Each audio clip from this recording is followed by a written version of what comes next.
Dear students, तो पिछली video में हमने एलिमेंट्री कैनाल का पूरा पार्ट कंप्लीट किया था। आज हम उससे आगे बढ़ते हैं और आज हम पढ़ेंगे डाइजेस्टिव ग्लैंड के बारे में। तो डाइजेस्टिव ग्लैंड्स वो ग्लैंड्स होते हैं जो कि फूड का डाइजेशन में हेल्प करते हैं और ये एंजाइम्स को सिक्रेट करते हैं। तो अगर हम पूरे डाइजेस्टिव ग्लैंड्स को बात करें तो इसको दो पार्ट में डिवाइड किया गया है। एक होता है आपका इंटरनल डाइजेस्टिव ग्लैंड्स और एक होता है आपका एक्सटर्नल डाइजेस्टिव ग्लैंड्स।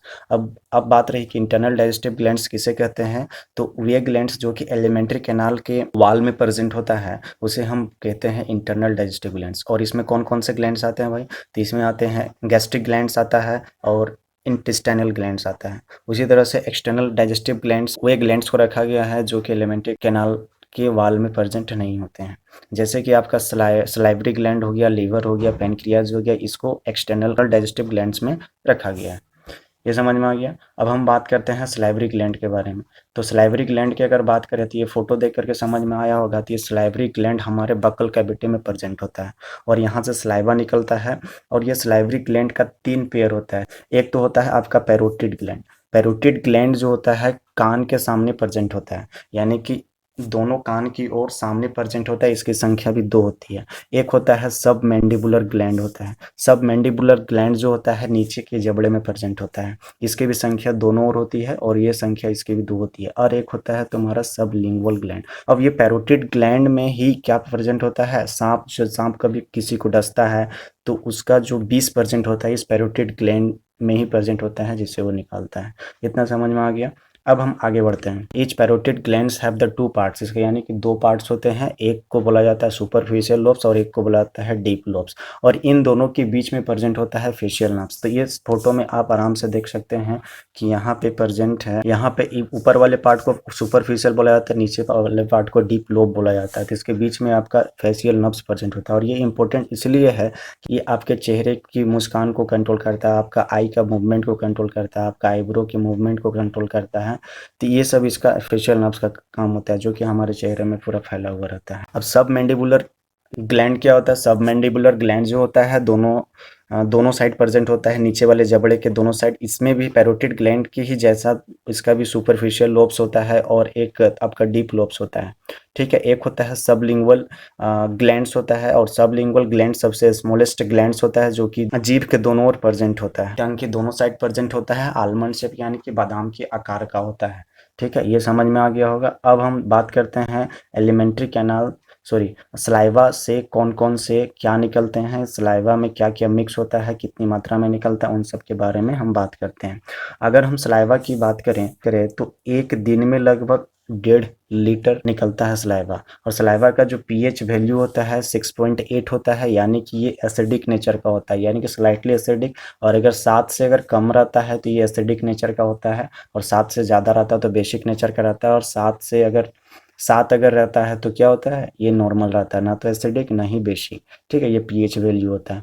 30% कार्बोहाइड्रेट का पाचन सलाइवा के कारण सलाइवरी ग्लैंड में हो जाता है। इसीलिए कोई भी चीज़ हम जब खाते हैं, जैसे चावल से मिलता है हमको कार्बोहाइड्रेट, तो इंस्टेंट हमको एनर्जी मिल जाता है क्योंकि डाइजेशन 30% वहीं पे हो गया और उससे क्या हुआ, ग्लूकोज में कन्वर्ट हो गया और फिर आपको इंस्टेंट में एनर्जी मिल गया। अब हम बात करते हैं सलाइवा में क्या क्या प्रेजेंट होता है। तो अब तो सलाइवा में 95% तक वाटर होता है, एंजाइम्स लगभग 5% तक होता है।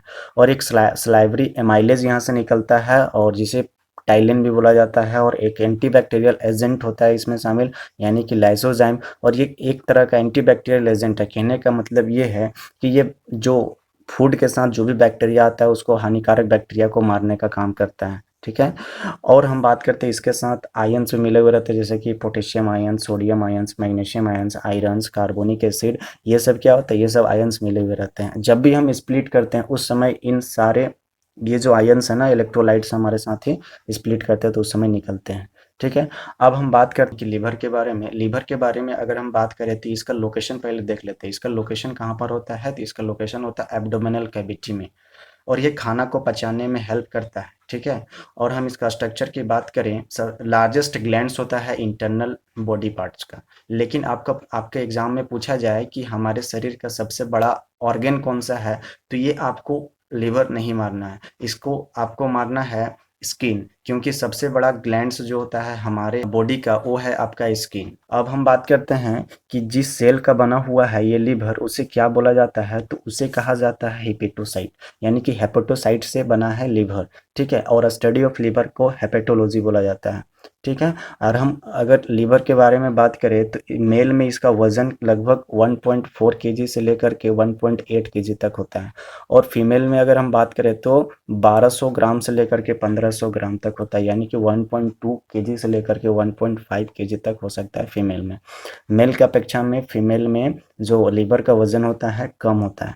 बाइल जूस को क्या करता है, प्रोड्यूस करता है, लेकिन ये बाइल जूस यहाँ पर स्टोर नहीं होता है। बाइल जूस जाकर के स्टोर होता है आपका गॉल ब्लैडर में। ये आपको लीवर दिख रहा होगा, इसमें इसका दो लोब्स होता है, ये एक ये लोब्स होता है, ठीक है, एक ये है और एक ये है। राइट लोब बोला जाता है इसको, हम लोग बोलते हैं लेफ्ट लोब बोलते हैं। और यहीं पे इसी के साथ जुड़ा हुआ रहता है आपका ये गॉल ब्लैडर। यहाँ से आपका क्या होता है, बाइल जूस निकलता है, बाइल जूस बनता है और जा करके ये बाइल गॉल ब्लैडर में जा करके क्या होता है, स्टोर होता है। ये लीवर का स्ट्रक्चर है। और हाँ, एक बात और कि ये लीवर का सेल का रीजनरेशन कैपेसिटी होता है। अगर लीवर खराब भी हो जाए ना, आधा अपने सेल का डिवीजन करके क्या हो सकता है, ये फिर से रिकवर हो सकता है। हमारे शरीर में जो नर्वस सिस्टम को बनाने का काम करता है जो न्यूरॉन, और न्यूरॉन क्या करता है कि ये सेल डिवीजन नहीं करता है। सेल डिवीजन नहीं करने के बाद एक बार डेड हो जाने के बाद दोबारा इसका बनना मुश्किल हो जाता है, लेकिन लीवर में ऐसा नहीं है। लीवर में अगर कुछ पार्ट अगर खराब हो भी जाए, यानी कि सेल डैमेज भी हो जाए, तो धीरे धीरे क्या हो सकता है, रिकवर हो सकता है। लीवर हैव टू लोब्स, ठीक है, left lobes and right lobes बता चुके हैं। और लीवर में अब बात करें तो लीवर में क्या होता है, आरबीसी का फॉर्मेशन होता है, लेकिन कब, ये जब भ्रूण में बच्चा रहता है तो 2 महीने तक लीवर से ही क्या होता है, लीवर से ही आरबीसी का फॉर्मेशन होता है, ठीक है। और यहाँ पे एक तरह का स्पेशल तरह का कुपर सेल पाया जाता है। आरबीसी के बारे में अगर हम बात करें तो आरबीसी बनता है अभी एडल्ट ह्यूमन में कहाँ पे बनता है, तो ये बनता है आपका बोन मैरो में। बोन मैरो में आरबीसी बनता है, लेकिन इसका मौत कहाँ पे होता है, यानी कि ग्रेवयार्ड कहाँ पर होता है, तो स्प्लीन में ये जा करके मरता है। इसका पूरा लाइफ स्पेन कितने दिन का होता है, तो 120 डेज का होता है, ठीक है। और ये कुफर सेल क्या होता है कि मरे हुए सेल को क्या कर लेता है, इनगल्फ कर लेता है और उसको डिस्ट्रॉय कर देता है, यानी कि खत्म कर देता है। और ग्रेवयार्ड ऑफ आरबीसी जो होता है स्प्लीन होता है। स्टोमक के से सटा हुआ है एक स्प्लीन आरबीसी का ग्रेवयार्ड होता है। अगर हम बात करें फंक्शन ऑफ लीवर के बारे में, हीमोपोइसिस का काम करता है। हीमोपोइसिस कहने का मतलब formation of RBC in infant up to 2 months, यानी कि ये 2 महीने तक बच्चों में क्या बनाता है, आरबीसी का फॉर्मेशन करता है। दूसरी बात क्या है, ये क्या काम करता है, एक ग्लाइकोजेनेसिस करता है। ग्लाइकोजेनेसिस कहने का मतलब ये है कि इसमें लीवर में ग्लूकोज प्रेजेंट होता है in the form of glycogen, ठीक है। लेकिन बात रही कि ग्लूकोज को ग्लाइकोजन में कन्वर्ट करने का काम कौन करता है, तो हम जानते हैं कि पेनक्रियाज में, पेनक्रियाज से दो तरह के हार्मोन्स निकलते हैं, एक होता है इंसुलिन और एक होता है आपका ग्लूकागोन। इंसुलिन क्या करता है, जो भी हमारे शरीर में एक्स्ट्रा ग्लूकोज रहता है उसको फिर कन्वर्ट करने का काम किसमें करता है, ग्लाइकोजन में। और ये ग्लाइकोजन कहाँ पे जाकर के स्टोर होता है, ग्लाइकोजन आपका लिवर में जाकर के स्टोर होता है, ठीक है। और जब कभी भी ज़रूरत पड़े तो ये ग्लाइकोजन फिर क्या होता है, ग्लूकोज में कन्वर्ट होता है, लेकिन ये ग्लूकागोन की मदद से, ठीक है। ग्लूकागोन भी आपका पेनक्रियाज से निकलता है। जब हम पेनक्रियाज अभी बताएंगे तब हम वहाँ पे पढ़ेंगे कि इंसुलिन कौन से सेल से निकलता है और ग्लूकागोन कौन से सेल से निकलता है, ठीक है। लीवर एक तरह का और एंटीकोगुलेटिंग एजेंट सिक्रेट करता है जिसे बोलते हैं हेपेरिन। और हेपेरिन क्या करता है, ब्लड को क्लोट होने से बचाता है और ब्लड वेसल्स में ब्लड को क्लोट नहीं होने देता है। अब हम बात करें कि लीवर में क्या क्या स्टोर रहता है, जो कि एग्जाम पॉइंट ऑफ व्यू से बहुत ही इंपॉर्टेंट है। तो लीवर में प्रेजेंट होता है विटामिन ए, डी और के, यानी कि जितने भी फैट सोलुबल विटामिन है सभी जा करके आपका लीवर में प्रेजेंट होता है। वाटर भी यहाँ पर स्टोर होता है, इंपॉर्टेंट आयन स्टोर होते हैं, glucose in the form of glucagon, ये तो बता चुके हैं। और 5वां नंबर, ये क्या काम करता है, डिटॉक्सिफिकेशन का काम करता है, यानी कि ये काम करता है detoxification of drugs, medicine, poison, acid, base etcetera, यानी कि जो भी पॉइजनस चीज़ हमारे शरीर में आ जाता है तो उसको कुछ हद तक डिटॉक्सिफाई करने का काम करता है।